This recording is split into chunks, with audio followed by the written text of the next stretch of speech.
Assalamualaikum warahmatullahi wabarakatuh. Bertemu lagi dengan saya Cindy Wafiratul Hasanah. Di video kali ini saya akan membahas tentang pengukuran validitas tes hasil belajar. Pengukuran validitas tes hasil belajar merupakan langkah penting dalam evaluasi pendidikan untuk memastikan bahwa tes benar-benar mengukur apa yang seharusnya diukur.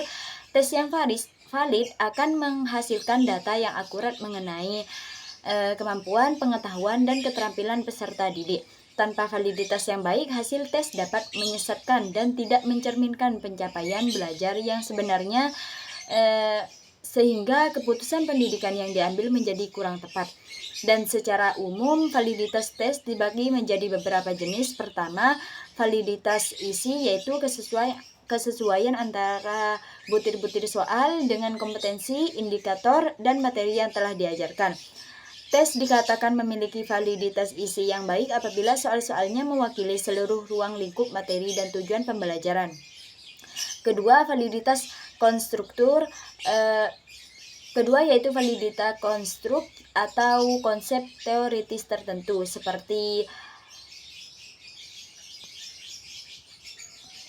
kemampuan berpikir kritis, pemahaman konsep, atau sikap ilmiah. Dan ketiga, validitas kriteria, yaitu hubungan antara hasil tes dengan kriteria tertentu di luar tes.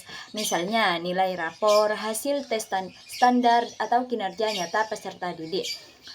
Terus pengukuran validitas tes hasil belajar dapat dilakukan melalui beberapa cara. Validitas isi biasanya diukur melalui penilaian para ahli atau expert judgment dengan mencocokkan soal dengan kisi-kisi dan tujuan pembelajaran. Validitas konstruk dapat dianalisis melalui kajian teoritis dan analisis statistik seperti korelasi antar butir soal. Sementara itu, validitas kriteria diukur dengan membandingkan hasil tes dengan kriteria eksternal menggunakan teknik korelasi. Kemudian proses ini bertujuan untuk memastikan bahwa setiap butir soal berkontribusi secara tepat dalam mengukur kemampuan yang dimaksud. Dalam prakteknya, pengukuran validitas tes harus dilakukan secara sistematis dan berkelanjutan.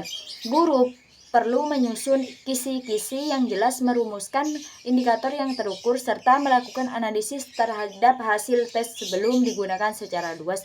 Dengan tes yang valid, hasil evaluasi pembelajaran menjadi lebih dapat dipercaya dan bermanfaat sebagai dasar perbaikan pembelajaran. Dan oleh karena itu, validitas tes merupakan syarat utama dalam menciptakan evaluasi hasil belajar yang berkualitas dan bermakna. Mungkin cukup sekian dari saya, kurang dan lebihnya mohon maaf. Wassalamualaikum warahmatullahi wabarakatuh.